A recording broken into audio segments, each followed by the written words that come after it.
Alright, I'm back with another Destiny 2 video, and this time I am talking about my hopes for Season of the Splicer, which launches in just a few days now. You may recall that I've already done a hopes for next season video, but that was before we knew literally anything about the season, and I think I was still calling it Season of Glass back then. So now we know not only the actual name, but we know a good chunk of what is coming this season with the full reveal and the roadmap and stuff, so we can kind of go through the specific points of it.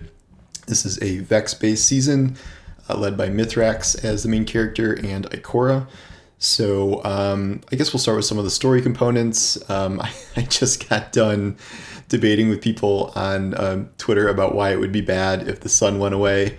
What I actually meant by that is like the setup for this. Like, I understand the sun going away would kill everyone, but in the situation they've set up, this is a Vex simulation in which the sun does not rise on the last city, and we are bathed in perpetual moonlight, it says.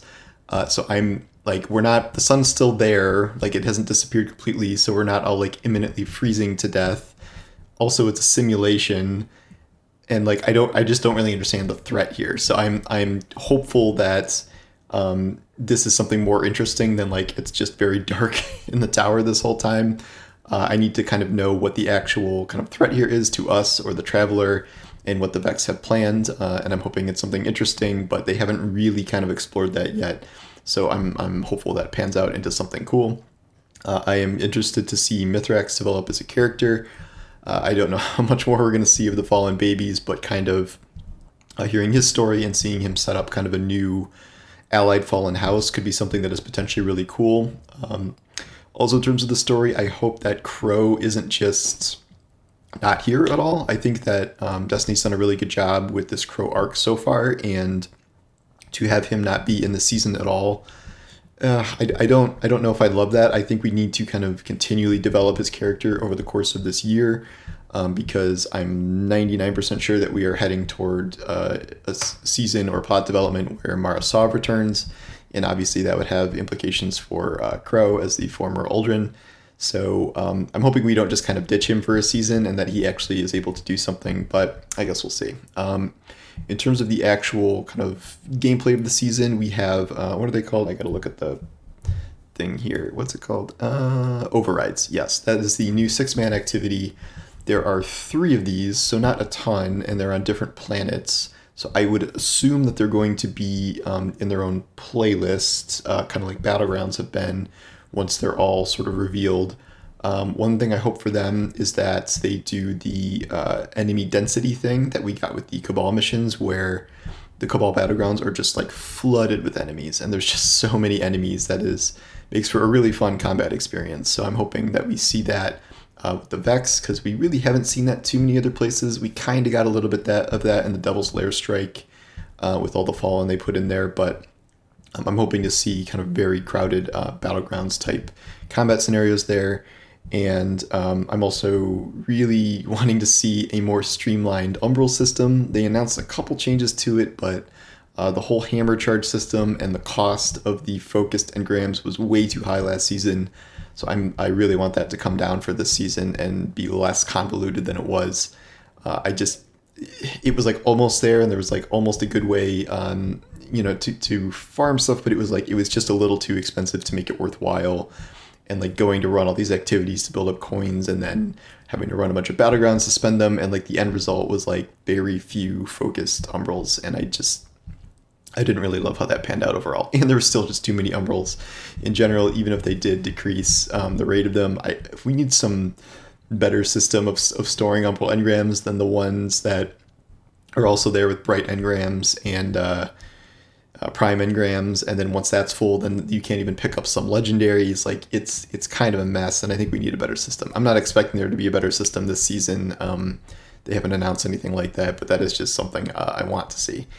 In terms of the weekly pinnacle mission, Expunge, what we've seen from the trailer of that looks like this is like the Tron kind of effects, where you're in this like virtual space hacking the Vex mainframe or whatever you're doing.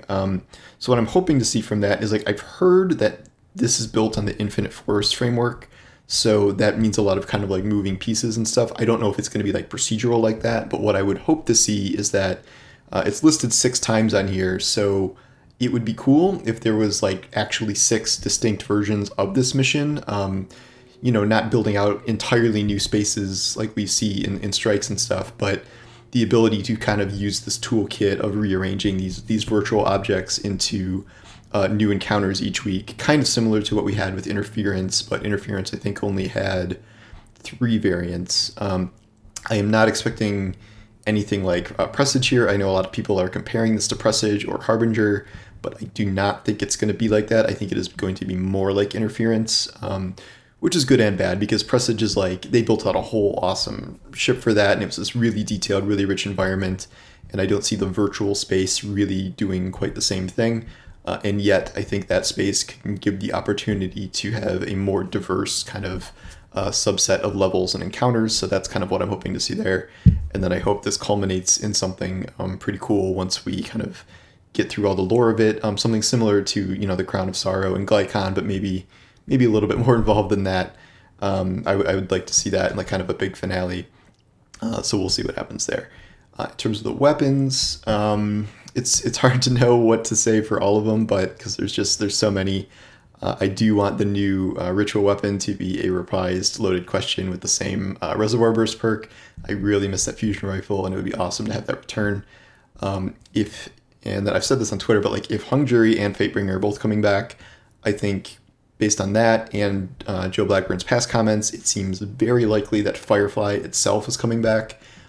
It does not, since they are making adjustments to Dragonfly this season, so we may have Dragonfly that rolls on kinetics, Firefly that rolls on kinetics. Ace has Firefly now, and then Dragonfly that rolls on energy weapons. So that would be great if they actually kind of reprised Firefly as an old perk.